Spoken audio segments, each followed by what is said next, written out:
seen anything like this, did you? Entertain me. I can't do this just yet. Amount of my might.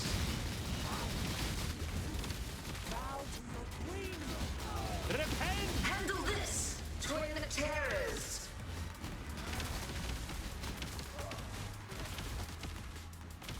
Life is so brittle. Handle this. Dog at hand.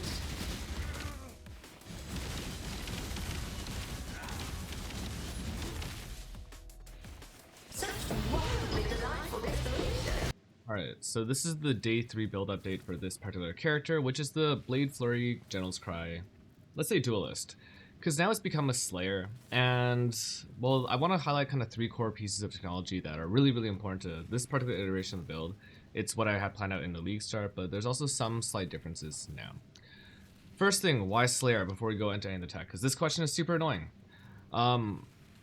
I would say this, in the early game champion is really good because there's a lot of increased damage things that are highly, highly valuable. You know, 100% ink damage off adrenaline is really good, having easy access to fortify, especially while playing concoction skills, the raw speed of adrenaline, early aura scaling, determination, grace scaling for early defenses. This stuff is really, really, really powerful. However, this particular iteration of the build needs to run Tides of Time. And Champion really benefits from running Perseverance. Perseverance on Champ is usually in the range of about, I don't know, 200 to 300-400% increased damage. That belt is no longer an option on this build, and it's more than worth it to do. So those are kind of the main reasons. The other one is that this just has less buttons. I don't need to press Corrupting Fever to proc my adrenaline, so Slayer does become more comfortable. In the later part of the game, I will go back to Champion.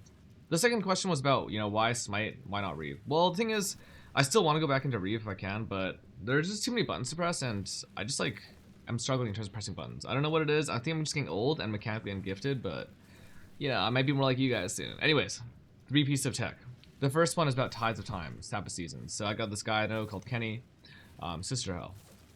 He's telling me in the pre-league that Sap of Seasons is broken. They're probably going to nerf this thing. And the league comes out and it doesn't. So this thing gives you 1% pen per mana burn, right? And I'll go into like somewhere else to showcase this, but that's pretty good because like you can probably stack quite a bit of mana burn, right? I don't know, like a reasonable amount. Normal builds can. It's always hard though to sustain the mana burn. People like don't really know how. The trick to sustaining this mana burn is, I guess, threefold or maybe twofold. Firstly, I can press an enduring mana flask. It's crazy, but I mean, mana flasks can help you with mana burn, right? But of course, obviously, this usually doesn't sustain very well. So like, this particular setup I think is sustainable to around 350 stacks or so.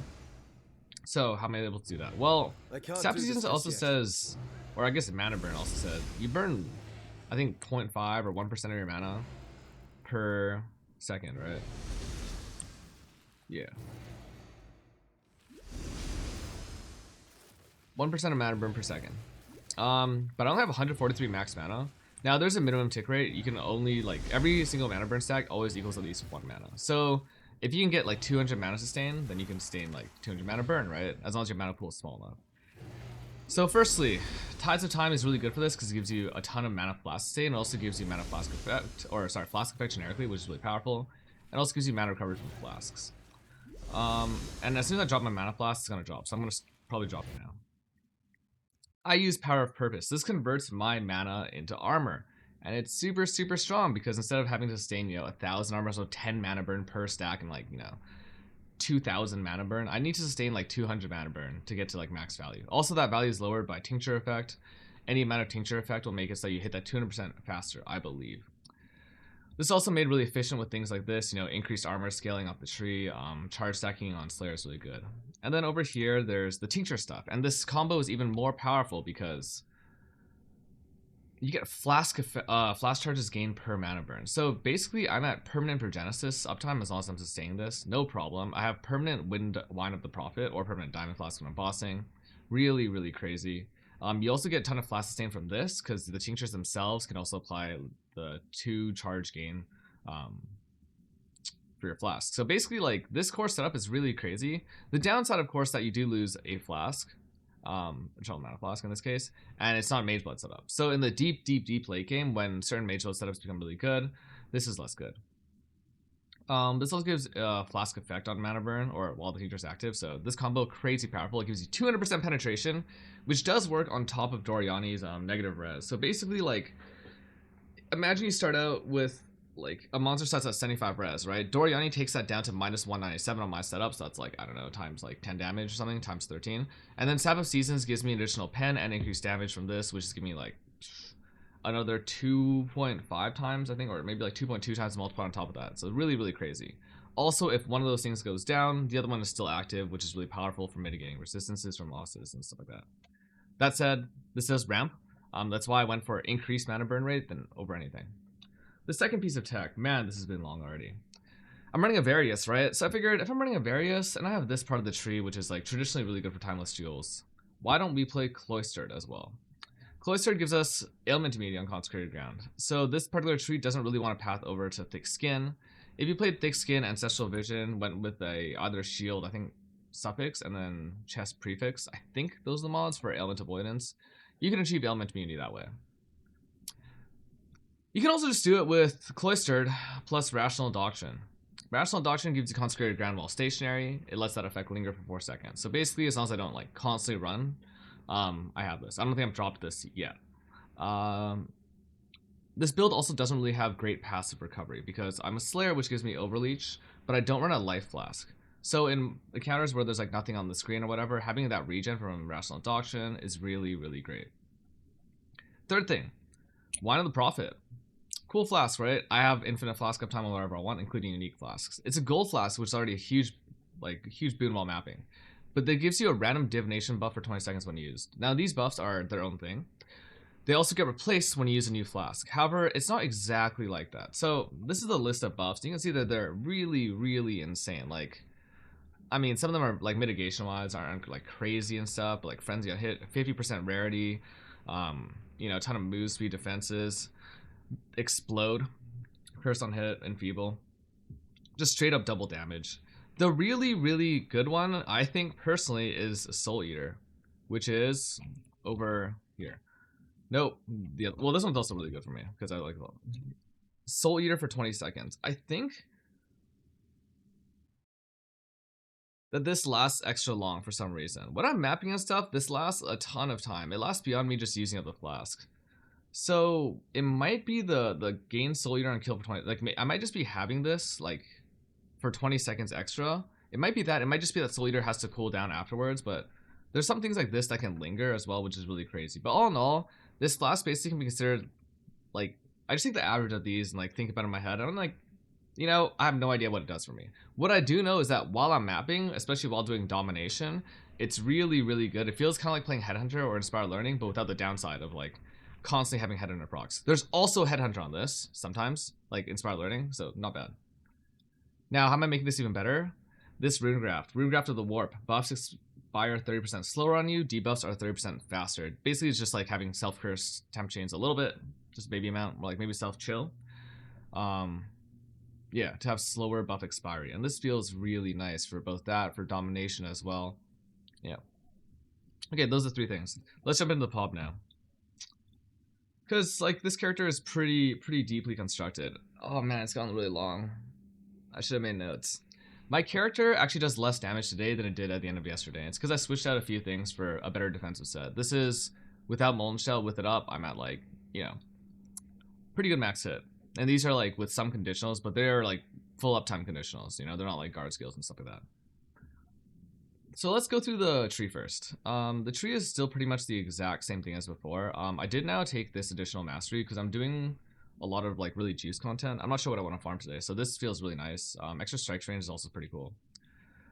Gem wise, I dropped, I guess not a whole lot, but my 4-link Smite, which I clear with, is now using Ancestral Call because I have more than enough damage, so this actually feels really good. It actually gives you more damage as well for like clearing DPS, and single target Blade Flurry is still the same thing. Yeah, there's that. The gear is obviously where things have changed. So, this weapon. Fractured Prefix, Hatred Essence until either attack speed or crit chance. You want to get a clean base after that, and then multi-mod. I don't like the Veiled Orb capped on this in particular because it's a 50-50. So, if I had a clean base with just one of the suffixes, you multi-mod the other suffix and hits can be evaded. I happen to hit both suffixes this time, so Yeah, I just stopped here. It's really cheap. And the fracture is really cheap if you don't go for perfect base. This is a less good base. Ideally, your weapon is a 1.55 thrusting that also has a lower dex requirement. Shield now is this shield is crazy. I bought it for 1 divine just now, like a couple hours ago, and it's got double block, suppression, strength, which I really need on this character. It has like almost no attributes, and then life and a T1 res, which I actually also need because I'm not playing purity of elements anymore. Helmet, attributes, res, benchcraft hybrid, because I do need a little bit more attributes, but this helmet is like trash. The chest, this is a self-craft as well. It's about a 6-lane conquest, and then I reforged Fizz until I got PDR with decent enough suppression. I should probably divine that suppression actually. Damn, I could move around gear if I divine that suppress up. Okay, and then I have like 2 suffixes, right, at that point, and whatever else. As long as I have like 1 open suffix after, I lock suffixes and then reforge chaos. You're at, you know, the mercy of RNG for whatever tier chaos res, but you are guaranteed to get chaos res. After that, you can do prefixes however you want. I just had enough prefixes afterwards, just left it as is, but you can use Eldritch Chaos Crafting. It's super cheap right now. Add this rare. It's a +1 Frenzy Ring. Taming plus a rare ring or 2 tamings will give you more damage than this. But this gives you a lot of defense, right? It's the equivalent of going, like, I mean, that's a lot, you know? That's a lot. Super good. Scales even better late game. Kind of, as the more frenzy charges you get, the more endurance charges you get, right? Because of masterful form on Slayer. This is one of the reasons go Slayer. And the more endurance charges you get, the more effective they are, because that reduction is additive within its own category. Yeah, so I'm using Calandra's Touch with that. This ring was a Reforged Chaos till I got good enough affixes. Lock Suffix, Reforged Life, and then Benchcraft, non-channeling, -7. Some other uniques. Admiral's Arrogance is on my pre-league POB. I want this with +1 Frenzy. It's expensive as hell. You know, just not that many shipments going out yet. Martial Legion +2. This is fairly cheap now. It's about 2 divines. It's about 10% more damage to have the +2, so not a huge deal. I'm playing Ashes. Now, it's not as high of a DPS increase as like POB might say it is, but it does do a few things for me. Firstly, it allows me to drop Deep Breaths on my tree. I like Deep Breaths because it gives you AoE, but you know what? This is pretty good too. Like so it's +1 annoying, first off, right? Secondly, my General's Cry cooldown isn't actually super high or anything. In this part of the setup, it's at 2.27, so that's more than okay. I think. I don't know. It's the same as having that. I want to have relatively like okay cooldown because you do notice it a bit while mapping. Like I like to have my General's Cry there, just for consistency as well. I don't need that much more damage. Like I have enough to Uber Boss easily. Thirdly, the +1 to all gems is like really sick for this, as is Gem Call, like globally, right? Like scaling your shield charge movement speed feels insane. You know, Skitter bots moving faster can be really helpful for your damage uptime on those ailment things. Blood Rage gives you more attack speed. Blade Flurry's quality now is super strong. So the 6-stack Blade Flurry, the General's Cry clones will be like holding it there like for however long before it expires. And the 6-stack itself benefits immensely from this. General's Cry, Auto Exertion obviously have their own benefits. General's Cry, kind of negligible. Things like, I think Death Crate gets cast speed off this. I should probably call down this. This gives you attack speed. This gives you more damage. I mean, there's just so much good stuff to get from quality. So yeah, there's that. Going over this, touch time gone over as well. The Jewel setup. I've run Interrogation. This is kind of really good for crit swap. It's one of the reasons I use a Hatred Essence on this, because otherwise there's no cold damage unless you were to go for a really expensive Ringcraft, which is a synth craft using the Corrupted Essences, which I don't want to even think about right now. Like I slept 13 hours last night, man. I'm not trying to go hard. Immutable Force for stun mitigation. 961 is the threshold for this. Anything above that, you basically have stun immunity. You could try to do the other setup with like Valyrium and like Blood Notch, but I think that's too hard to do. Rational I mentioned. This Militant Faith is actually super sick. The reduced cost is probably not necessary at this point because I'm overcapped on reduced costs. Can you see that? Yeah. I'm overcapped on reduced cost. I have just like way too much of it. I could actually drop one entire source of reduced cost, so it's probably gonna be maybe this. It might be changing my helmet into something else more creative later. And then the Elemental Res is really great because I'm actually helping Alira, but it's pretty hard to res cap on this character. You can see without this thing, I'm not res capped. And this Watcher's Eye. Okay, so this Watcher's Eye is, I mentioned I'm overcapped on reduced cost, so I can actually drop something probably. I could drop the minus cost, but this is like one of the better Watcher's Eyes I can be running. So the reduced cost is great because I want to be attacking. And I'm playing a Varius, right? So my mana pool is tiny. Normally when I play a Varius, I'm playing with Eldritch Battery, but this time I have a tiny mana pool. And while this doesn't really go down until I hit 350 stacks or maybe 400 or something like that, it really sucks. Because, yeah, I just have no mana. So I need to reduce cost basically to 0 or fairly low to feel comfortable. The other thing is increased mana recovery rate. This feels good. I wouldn't mind having it on a chest implicit as well instead of the Fizz as, because that actually scales your mana flask recovery from this.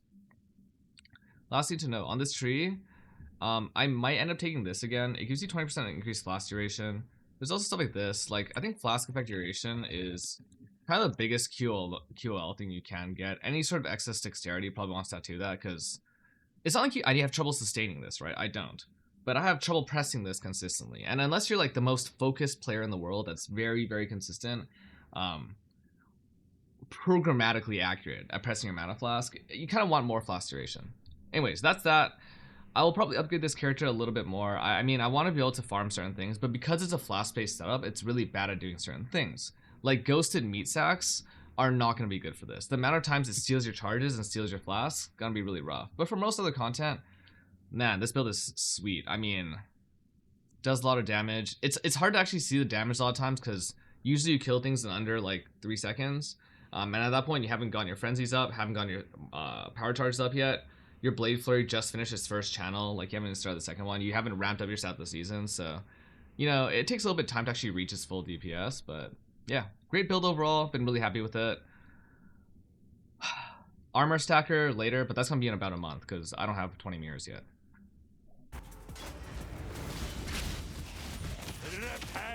I can't do this just yet.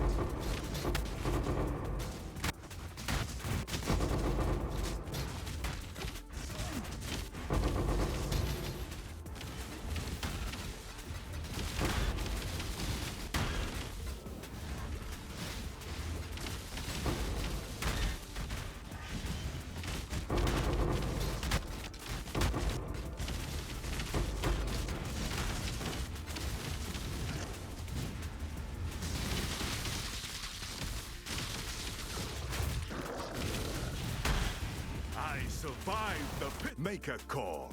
You die here. Ah, fair's fair. It's yours now.